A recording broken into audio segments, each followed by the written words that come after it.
Hello friends, welcome back to the channel. நம்ம சேனலை இன்னும் சப்ஸ்கிரைப் பண்ணலன்னா சப்ஸ்கிரைப் பண்ணிவிட்டு வாட்ச் பண்ணுங்கள். அப்போ தான் நெக்ஸ்ட் டைம் நம்ம போடுற வீடியோ உங்களுக்கு நோட்டிஃபிகேஷனில் காமிக்கும். அண்ட் இந்த வீடியோ ஃபுல்லாக பார்த்து முடிச்சுட்டு இந்த வீடியோவில் சொன்ன ட்ரூத் எல்லாமே நான் ரியலைஸ் பண்ணிவிட்டு உண்மையாக உணர்ந்தேன் அப்படின்னு சொல்லிட்டிங்கன்னா ஹேஷ்டேக்ஸ் போடுங்க, ரெஸ்பெக்ட் ஹவுஸ் ஒய்ஃப் அப்படின்னு நம்ம கமெண்ட்டில் பண்ணுங்கள். வாங்க வீடியோக்குள்ளே போகலாம். வீட்டில் சும்மா தானே இருக்க, ஹவுஸ் ஒய்ஃபாக தானே இருக்க அப்படின்ட்டு சொல்லாதீங்க. ஒரே ஒரு கேள்வி கேட்டுட்டு ஸ்டார்ட் பண்ணலாமா? உங்கள் வீட்டில் இருக்க லேடிஸை லாஸ்ட்டாக எப்போ நீங்கள் பாராட்டினீங்க? அட்லீஸ்ட் தேங்க்ஸ் சொல்லியிருக்கீங்களா? அவர்களோட ஒரு நாள் எவ்வளோ ஹார்டாக போக நினச்சி பார்த்துருக்கீங்களா? இல்லையா? அப்போ இன்றைக்கி ஒரு விஷயம் பண்ணுங்கள். இந்த வீடியோ முழுசாக கேளுங்க. கேட்டு முடிச்சதும் உங்கள் வீட்டில் இருக்க லேடிஸ்க்கு எய்தர் அம்மாவாக இருக்கட்டும், மனைவியாக இருக்கட்டும், சகோதரியாக இருக்கட்டும், யாராக இருந்தாலும் ஓகே, ஒரே ஒரு லைன் சொல்லுங்கள், நீங்கள் தான் இந்த வீட்டோட பவர் அப்படின்ட்டு. இந்த வீடியோவை ஷேர் பண்ணுங்கள். அது ஒரு அப்ரிசியேஷனாக இருக்கட்டும். ஒவ்வொரு பெண்ணும் இதை கேட்டு தன்னம்பிக்கையோடு எழுந்துக்கணும். காலையில் ஆரம்பம் அவங்களால தான் நடக்குது. ஒரு நாளே ஒரு போராட்டம். காலைல 5 மணிக்கே அவங்களோட கண்ணு பார்த்திங்கன்னா திறந்துடும். அவங்க அலாரம்லாம் தேவையில்லை, அவங்களுக்கு பொறுப்பே அவர்களோட அலாரம் அப்படின்ட்டே சொல்லலாம். காலையில் காஃபி, மார்னிங் பிரேக்ஃபாஸ்ட், குழந்தைங்கள ரெடி பண்ணி ஸ்கூலுக்கு அனுப்பணும், ஹஸ்பண்டுக்கு டிஃபன், லன்ச், அதுக்கப்புறம் குழந்தைங்களுக்கு ஸ்கூல் பேக் எல்லாமே ரெடி பண்ணணும். ஒவ்வொரு விஷயமும் நேரத்துக்கு முடிக்கிறதுங்கிறது அவ்வளோ ஈஸியாக? ஸ்கூலாக இருக்கட்டும் சரி, ஆஃபீஸாக இருக்கட்டும் சரி, டைமுக்கு போகணுன்ட்டு நம்ம ரெடி பண்ணுறோம். அதுவே நாம் ஒரு 5 மினிட்ஸ் லேட் பண்ணோன்னா டெட்லைன்ஸ் வீட்டில் இருக்கவங்களுக்கும் இருக்குது. அவர்கள் சிரிக்காத நேரம் கூட மற்றவர்களை சிரிக்க வைக்கிறாங்க. அதுதான் அவர்களின் பெருமை அப்படின்ட்டே சொல்லலாம். ஒரு நாள் அவர்களோட ரொட்டீனை நீங்கள் ஃபாலோ பண்ணி பாருங்களேன். காலையில் குக்கிங், க்ளீனிங், கிட்ஸு, க்ராசரிஸ் போயிட்டு வாங்கிட்டு வர்றது, ஈவினிங் வரைக்கும் அவங்க அவங்களோட ஹெல்த்தை பார்த்துக்கிறது கூட அவங்களுக்கு டைம் இல்லை அப்படின்ட்டே சொல்லலாம். அவர்களின் உழைப்புக்கு சம்பளம் இல்லை, ஆனால் அந்த உழைப்பால் தான் வீடே அமைதியாக இருக்குது. அவர்களுக்கும் ஓய்வு தேவை தான், ஆனால் குடும்பம் அமைதியாக இருக்கணும்னு நினச்சா அவர்கள் தங்கள் ஓய்வியை தியாகம் பண்ணுறாங்க அப்படின்ட்டே சொல்லலாம். இதில் பெருசாக என்ன இருக்குது, எல்லாரும் வீட்லேயும் இது பண்ணுறது தானே அப்படின்ட்டு.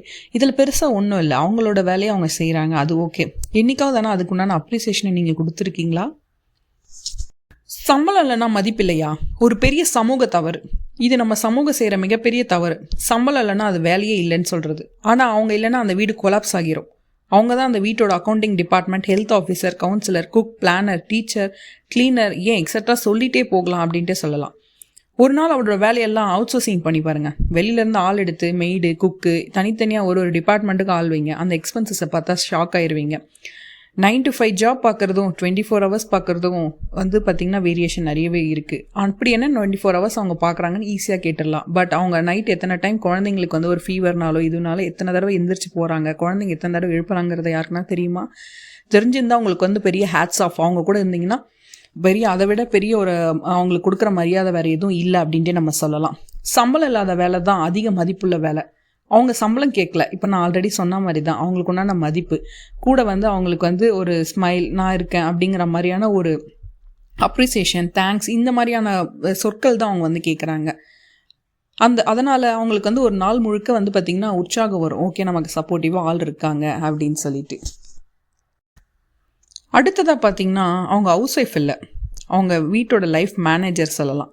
அவங்க ஒரு பிளானர் மாதிரி ஒவ்வொரு விஷயத்தையும் சரியாக அமைக்கிறது. ஸ்கூல் ப்ராஜெக்ட், பசங்களுக்கு க்ராசரி பட்ஜெட், பில் பேமெண்ட், வீட்டில் ரிலேட்டிவ்ஸ் யாருன்னா வந்தாங்கன்னா அவங்களோட ஃபங்க்ஷனுக்கு ஏதாச்சும் போகணுன்னா அதை ஞாபகம் வச்சுட்டு இன்றைக்கி போகணும், இதை பண்ணணும், அதை பண்ணணும்னு சொல்லிட்டு எல்லாத்தையும் ரிமைண்ட் பண்ணுறது.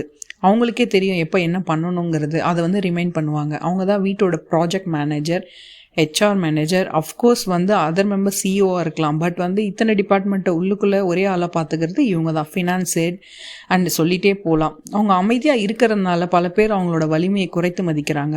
அவங்களோட அமைதி தான் அவங்களோட ஆற்றல் அப்படின்ட்டே சொல்லலாம். அவங்க சத்தமாக பேச மாட்டாங்க, ஆனால் அவங்களோட முடிவுகள் வீட்டு வாழ்க்கையை திசை திருப்பும் அளவுக்கு வலிமை வாய்ந்தது. அவங்க தான் அந்த வீட்டின் ஸ்டியரிங்னே சொல்லலாம். ஒரு நாள் நினச்சி பாருங்களேன், அவங்க ஒரு நாள் ஃபுல்லாக எந்த வேலையும் செய்யாமல் வீட்டில் சும்மா தானே இருக்கேன்னு இருந்து பார்த்தா உங்கள் நிலைமை என்ன ஆகுன்ட்டு. அவங்க இல்லைன்னா வீடே வழி தெரியாமல் போயிடும். அவர்களுக்கும் கனவு இருந்தது, ஆனால் குடும்பத்திற்காக விட்டு கொடுத்தாங்க. இந்த கேர்ள்ஸை பொறுத்த வரைக்கும் பார்த்திங்கன்னா பிஃபோர் மேரேஜ் வீட்டில் இருக்கவங்க பேரண்ட்ஸ் இது வரைக்கும் தான் படிக்க வைப்போம், அதுக்கப்புறம் நீ கல்யாணத்துக்கு அப்புறம் பார்த்துக்கோ அப்படின்ட்டு கல்யாணம் பண்ணி அனுப்பிடுவாங்க. பட் ஆஃப்டர் மேரேஜ் உங்கள் வீடு மாதிரிலாம் இங்கே இருக்க முடியாது, இங்கே இதுக்குண்டான ஒரு வரைமுறையில் தான் நீ இருக்கணும் அப்படின்ட்டு சொல்லிடுவாங்க. அப்போ அவங்களோட கனவு காலேஜ் முடித்ததும் ஜாப் பண்ணணும், கெரியர் உருவாக்கணும், தங்களுக்கான ஐடென்டிட்டி உருவாக்கணும் அப்படின்ட்டு நிறைய ஒரு ட்ரீம்ஸோடு இருப்பாங்க. ஆனால் ஆஃப்டர் மேரேஜ் குடும்பம், குழந்தை, பொறுப்பு அவர்களின் கனவுகளை மெதுவாக கொஞ்சம் கொஞ்சமாக பின்னாடி போயிடும். அவங்களுக்கு உண்டான ஐடென்டிட்டி டோட்டலாக அழிஞ்சிரும் அப்படின்ட்டே சொல்லிடலாம். பட் இதில் வந்து சக்ஸஸ் பண்ணுறவங்க ஒரு ஃபியூ மெம்பர்ஸ் அப்படின்ட்டே சொல்லலாம். பட் அந்த ஃபியூ மெம்பர்ஸ் வந்து ரொம்பவே லக்கி அப்படின்ட்டு சொல்லலாம். ஆனால் மற்றவங்க இண்டிபெண்ட்டாக இருக்கணும் அப்படிங்கிற ஒரு கனவோடு இருப்பாங்க. பட் வந்து படித்தது ஒரு ஃபீல்டாக இருக்கும், வேலை பார்க்கறது ஒரு ஃபீல்டாக இருக்கும், வேறு வழி இல்லை அப்படின்னு சொல்லுவாங்க. அவங்க வந்து கனவுகளை கைவிட்டாங்க, ஆனால் குடும்பத்தில் இருக்கவங்க எல்லாரையும் பறக்க விட்டாங்க அப்படின்ட்டே சொல்லலாம். ஏன்னா குடும்பத்தில் இருக்கவங்க எல்லாரையும் பார்த்துக்கிறதுக்காக தானே அவங்க வந்து கனவுகளை கைவிட்டாங்கன்னு சொல்லலாம். அவங்களுக்கு ஜாப் டைட்டில் இல்லை, ஆனால் அவங்களோட வேல்யூ மெஷரே பண்ண முடியாது, அந்தளவுக்கு வந்து அளவிட முடியாதது ஒன்று. அவங்களோட சந்தோஷம் எல்லாம் குடும்பத்தோட சிரிப்பில் தான் இருக்குது. அவங்களுக்கு உண்டான மரியாதையை கொடுங்க, அது அவங்களோட தன்னம்பிக்கையை வந்து ரொம்பவே வந்து மீட்டெடுக்குது அப்படின்ட்டு சொல்லலாம்.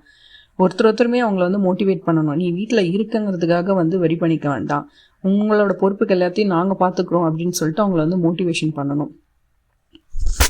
அவங்கள மதிங்க, பேசுங்க, நன்றி சொல்லுங்கள். அவங்களுக்கு பெரிய விஷயம் வேண்டாம், நீங்கள் நல்லா பண்ணுறீங்கன்னு சொன்னால் போதும். ஒரு சமையல் ஆகட்டும், ஏதாவது ஒரு சின்னதாக இருக்கட்டும், நீங்கள் வந்து நன்றி சொல்லணுங்கிறது கூட அவசியம் கிடையாது. ஒரு சின்ன ஸ்மைல், ஒரு டிஃபன் வைக்கிறாங்கன்னா அந்த இடத்துல ஒரு சின்ன ஸ்மைல் அப்படின்னு சொல்லிட்டு அவங்களுக்கு உண்டான ரெஸ்ட்டு வந்து பெர்மிஷனாக தேவையில்லை, நாமளே சொல்லணும். இன்றைக்கி ஒரு நாள் நீ ரெஸ்ட் எடுத்துக்கோங்க, இன்றைக்கி ஒரு நாள் நாங்கள் பார்த்துக்குறோம் அப்படின்னு சொல்லிட்டு. நம்ம வந்து நிறைய யூடியூப் சேனலில் பார்ப்போம். லைக் வந்து ஒரு சேனல் ஆக்சுவலாக பார்த்தேன், ஒரு வந்து லேடி வந்து தூங்குறாங்க, டயர்டாக இருக்குன்னு சொல்லிட்டு. ஸோ அவங்க தூங்கி எந்திரிக்கிறதுக்குள்ளே வந்து பார்த்திங்கன்னா வீட்டில் இருக்க குட்டீஸும் டேடி வந்து எல்லாமே சமைச்சு ரெடி பண்ணி எடுத்துகிட்டு வராங்க. அப்படியே வந்து சர்ப்ரைஸாக அவங்கள வந்து தூக்கத்தில் வந்து எழுப்பி சாப்பிட்லாம் வாங்கன்னு சொல்லிட்டு. ஸோ சின்ன சின்ன இந்த மாதிரியான சந்தோஷம் வந்து பார்த்திங்கன்னா அவங்களுக்கு வந்து ஒரு பெரிய வந்து ஒரு லைக் பூஸ்ட் கொடுக்குங்கிற மாதிரி. பரவாயில்ல, நம்ம இல்லைனாலுமே வந்து அந்த வேலை ஆகுதுன்னா ஓகே, நமக்கும் வந்து அட்லீஸ்ட் ஒரு ரெஸ்ட்டு கொடுக்குறாங்களே இவங்க அப்படிங்கிற மாதிரியான ஒரு இன்னுமே வந்து பூஸ்ட் பண்ணும் அப்படின்ட்டு சொல்லலாம். அவங்களோட பாதையில் ஒரு நாள் நடந்து பாருங்கள், அப்போ தான் அவங்களோட வலி புரியும். கரெக்டுங்களா? அண்டு அவங்கள சும்மா ஹவுஸ் ஒய்ஃப்னு மட்டும் சொல்லிடாதீங்க. அந்த வார்த்தை வந்து அவங்கள எவ்வளோ ஹர்ட் பண்ணுங்கிறது அந்த இடத்துலேருந்து நீங்கள் யோசிச்சு பாருங்கள். அவங்க தான் வந்து அந்த வீட்டோட ஹார்ட் பீட் அப்படின்ட்டு சொல்லலாம். அவங்கள மதிச்சா குடும்பம் வந்து பயங்கரமாக வளரும், நீங்களும் நல்லா வளருவீங்க. ஸோ சும்மா வந்து ஹவுஸ் ஒய்ஃப் சொல்லிவிட்டு டாமினேட் மட்டும் பண்ணாதீங்க.